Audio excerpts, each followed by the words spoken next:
Today I walked into the doctor's office after not having gone to a doctor for over 3 years, and I walked right back out again.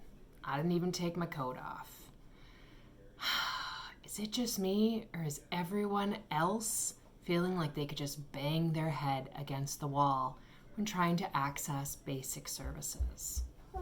Welcome to Misfit Grit.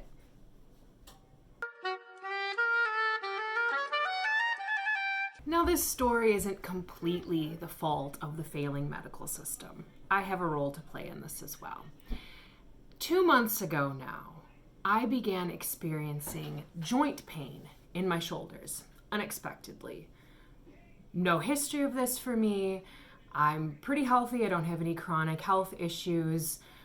And it came on fast, and it came on symmetrically.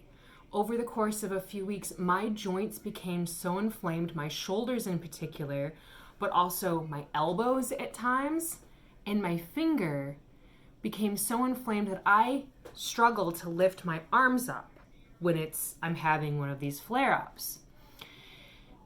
I started doing my research, and I figured, well, I have some sort of chronic joint inflammation, and I don't really know what this is. I haven't had health issues that are chronic. My biggest stuff I've dealt with is being pregnant 5 times. And in fact, I have foregone prenatal care in about 1.5 pregnancies because they flat out won't see me up here when I say I'm going to have a home birth. The 2 hospitals up here in the Keweenaw region of Michigan told me they will not give me prenatal care. And so one of those births was a free birth, and the other I was able to access a midwife who gave me prenatal care the second half of that birth, or of the pregnancy. I've always been fine. I'm very resourceful. Anyone who watches my videos knows that I make medicine. I am diligent. I don't call myself a misfit with grit for nothing. In fact, right now I'm making a tea on the kettle so that I can give my kids who have a little bit of sniffles still, make sure that they are given some medicine this evening with their supper. So I don't just sit around and wait for people to solve my problems. I solve them myself usually. No, I'm not a woman who likes to bemoan about health issues. It's not really part of my identity. And I've been pretty quiet about this. Just a few people who are close to me know that all of a sudden I have this searing joint pain. And we're not talking just stiffness, aches and pains. We're talking a searing, debilitating pain that feels like my joints are on fire. In fact, the reason I called the doctor 2 weeks ago this week was because it felt as though a burning hockey puck was stuck to my shoulder. And I was taking some ibuprofen, and that helped. And I've figured out some remedies since that have helped. And it was excruciating. I have a very high pain tolerance. And when I say that it hurt, I mean that it hurt. I became concerned that this might be one of those autoimmune diseases, such as rheumatoid arthritis, as a lot of the symptoms are spot on. Diseases like that appear to run in my family, as another member of my family has one of these diseases in their back, their lower back, and has had it for decades. It also sounds like my great-grandmothers, at least one of them may have suffered with an arthritic condition so bad it put her in a wheelchair when she was in her 50s. So this may be something that's in my future, and I learned that there is a blood test that can test for a certain, I don't know if it's a chemical or what, but something that's in the body when these flare-ups happen, and it can help get a diagnosis. Now, I'm not interested in being on a lot of pharmaceuticals, but I would like to be guided in what the heck is going on because this appears to be chronic. I started taking turmeric by the teaspoon a few weeks ago. I've been making golden milk, and I've been putting it in my coffee or in Ashaga tea, something like that, and drinking about 2 teaspoons every day along with other warming spices that will help get the circulation going, help cleanse the blood, so such as cinnamon and ginger and black pepper. It sounds really weird in your coffee, but it's actually not too bad.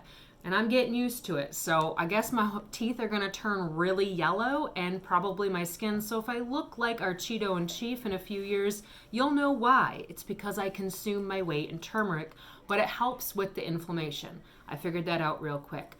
I'm also taking ashwagandha, which is helpful with stress, keeping that inflammation down. I'm avoiding alcohol and processed foods, which is all, pretty easy for me. Really, my only weakness is chips, and really trying to get on the anti-inflammatory diet. And I did it real quick, and it helped. I had a flare-up just a few days ago in my elbow. So 48 hours ago, I couldn't straighten my arm completely. I was crooked like this. I've been using heat and cold at night when I'm in bed, sleeping with it, rotating it as much as possible, massaging the joint. I use a homemade oil, which is like an icy hot, and I put that on the joints morning and night, and it really seems to be helping. They're achy, they hurt, but it's not painful, so I can deal with that. So 2 weeks ago, I called the doctor, said I'm in very, very high level of pain. When can I get in? And I said, well, 2 weeks. And I said, really? That's the best? And I said, yes, that's the best. So I waited 2 weeks, and in that 2 weeks, I figured out a number of things that seemed to be helping with this ailment, whatever this is. I went to the doctor today, and I had a really strong feeling that this wasn't actually going to be an appointment that was happening. Why is this? Because this is chronic with this health system, with this particular doctor. She always seems to be out of town. Now, there's 7 in my family, and we don't go to the doctor except for my husband, which is, he has some stuff stemming from birth defects, and he has some other things that are going on, and he does see the doctor on a far more frequent basis than myself or my children do. But we don't go. Like, I treat all those sniffles, those colds and flus, and they don't get to pneumonia and bronchitis and the chronic ear infections and stuff. That doesn't happen in my house, knock on wood, because I treat things really quickly and I figure out the source. Now, I had made a mistake. I did not update my phone number, and this is on me. I got a new phone number last spring, and I hadn't been to the doctor. I don't think any of my kids have been to the doctor because they really only go to get their vaccines. And so it wasn't updated in the system. And I had a feeling going in, I said, I didn't receive a phone call. They don't have my new number, and this isn't actually an appointment that's going to happen. But I went out anyways because I had some errands to run, and I thought, well, let's just see if I'm right. Sure enough, I walked in. She looked bewildered, the receptionist, as she tried to look me up, and she let me know that, no, the doctor's out of town today. And I sat there and I thought, yeah, she would be. To which I thought, did she not know that she would be out of town 2 weeks ago when she had an open schedule? Because I have my life planned that well ahead. Is there not anyone available to see someone who was in excruciating pain 2 weeks ago, or do we just not care? Oh, I guess we just don't care. Got it. And so I do not wish to be rude to receptionists or people in those types of jobs at all. I've had those jobs, and I was not rude to this woman. But as she said, oh, well, we can reschedule you, I said, no, thank you. There's no need. I'll handle it on my own. And I walked right out. Didn't even take my coat off. Now you may be saying, well, Kat, that's completely your fault. You should have updated your phone number. Yes, I should have. Definitely. However, this is an issue with this particular doctor, with this office over the years, that we actually don't believe that we're going to have the appointment until we're in the room. This has happened so many times. And I don't know if other people experience this in other places. I live in a very rural place. The healthcare here is terrible, although baby boomers seem to get all the healthcare that they could possibly need. But everybody else doesn't really seem to.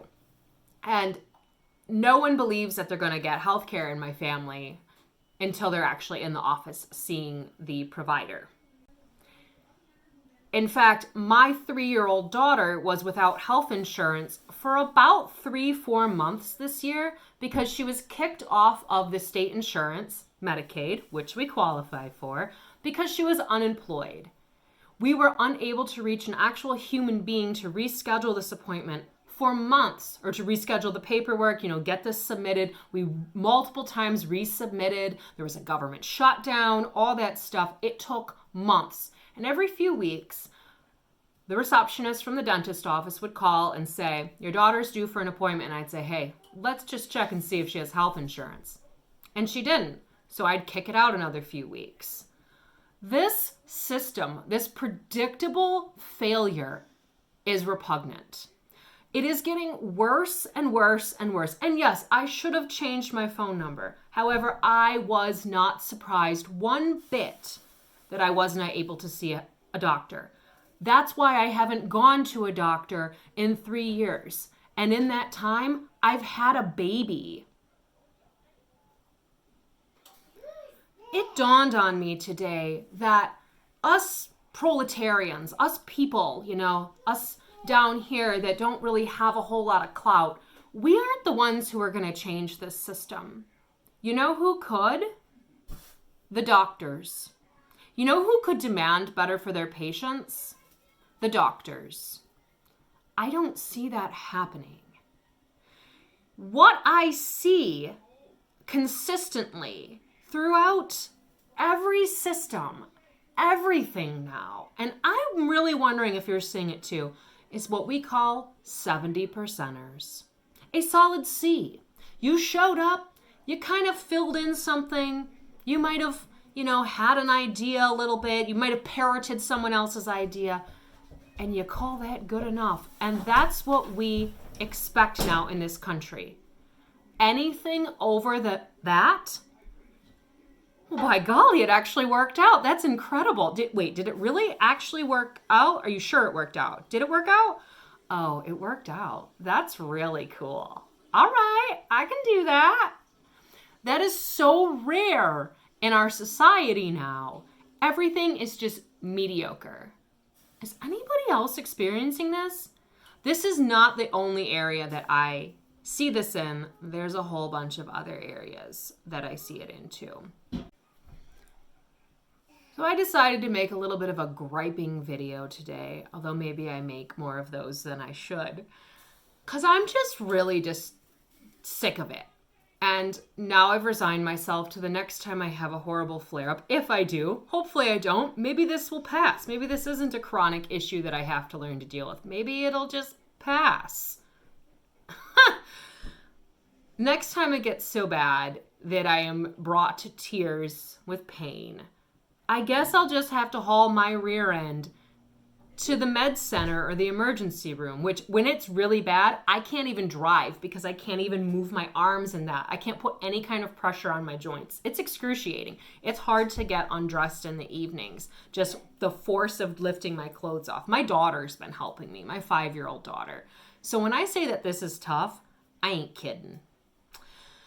But this isn't the only area that has been a trouble for us. Our computer broke this week. We're not really sure why. We aren't really getting answers from the person who built it from us. And we're not able to find a repair person who will consistently respond even after they said that they would repair it. Now, this seems awfully fishy because we live in an area with a technological university. Why can't we find someone to repair one computer? I don't know. I have another video for you which is about poverty core, and oh golly, I'm sure you can imagine that I have lots of thoughts on that. If you know what it is, it's cosplaying poverty through fashion, and I have other examples of it that I see in real life. And if you follow me, you know that that's something that absolutely grosses me out. Because those of us who don't have a lot of resources, we also don't have a lot of bandwidth, and we're sick and tired of it. And we have to juggle a lot of things to make it work, and it's tough, and it's getting harder. So stay tuned for the other video. I am struggling on editing it on my phone, and I don't have a computer right now, so we're just gonna muddle through it. I hope you all are doing well. I hope that you're enjoying this lovely season and staying cozy and warm, and if you can, pass a little bit of that on to someone else, because good gravy, do we need it. Take care.